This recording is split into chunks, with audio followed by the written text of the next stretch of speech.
देश की सियासत में अक्सर देखा गया है कि केंद्र और राज्य की सरकारों के बीच में अनबन होती है, लेकिन जैसे जैसे सियासत का मिजाज बदलता जा रहा है वैसे वैसे तकरार राज्यपाल तक आ रही है। जहां एक तरफ दिल्ली सरकार और एलजी के बीच जंग छिड़ी रहती है, तो वहीं तमिलनाडु में भी ये लड़ाई देखने को मिली, जिसे लेकर सुप्रीम कोर्ट में राज्यपालों के विधेयक अटकाने के मामले में सुनवाई हुई। बिल पर साइन न करने की शिकायत को लेकर केरल और तमिलनाडु सरकार ने याचिकाएं दायर की। चीफ जस्टिस डीवाई चंद्रचूड़ और जस्टिस जेबी पारदीवाला और मनोज मिश्रा की बेंच ने केरल सरकार की याचिका को लेकर केरल गवर्नर आरिफ मोहम्मद खान और केंद्र सरकार से जवाब मांगा। तमिलनाडु सरकार की याचिका पर बेंच ने कहा कि हमने देखा है कि गवर्नर रवि ने 10 बिलों पर अपनी मंजूरी अभी तक नहीं दी, जब तक हमने राज्य सरकार की याचिका पर गवर्नर को नोटिस नहीं भेजा।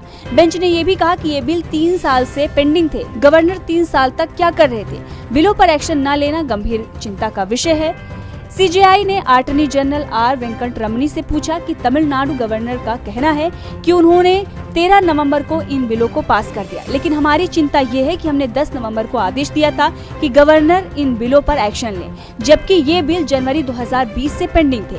तब से अब तक गवर्नर क्या कर रहे थे? क्यों गवर्नर ने राज्य सरकार के सुप्रीम कोर्ट आने का इंतजार किया? वहीं केरल सरकार की तरफ से एडवोकेट के वेणुगोपाल ने याचिका में कहा कि गवर्नर आरिफ राज्य सरकार के 8 बिलों को पास करने में देरी कर रहे हैं। इस दलील को सुनने के बाद अब शुक्रवार को कोर्ट केरल सरकार का पक्ष सुनेगा, जहां एक तरफ तमिलनाडु में राज्यपाल और राज्य सरकार के बीच तकरार है, तो वहीं पंजाब सरकार भी आर पार के मूड में है। पंजाब सरकार ने 28 अक्टूबर को सुप्रीम कोर्ट में अर्जी लगाई थी, जिसमें गवर्नर बनवारी लाल पुरोहित पर विधानसभा से पास हो चुके 7 बिलों को रोके रखने का आरोप लगाया गया था। इस पर चीफ जस्टिस डीवाई चंद्रचूड़ की अगुवाई वाली बेंच ने कहा कि ये बहुत गंभीर मामला है। अब कोर्ट ने तो राज्यपाल को फटकार लगा दी, लेकिन देखना होगा कि सरकार क्या एक्शन लेती है।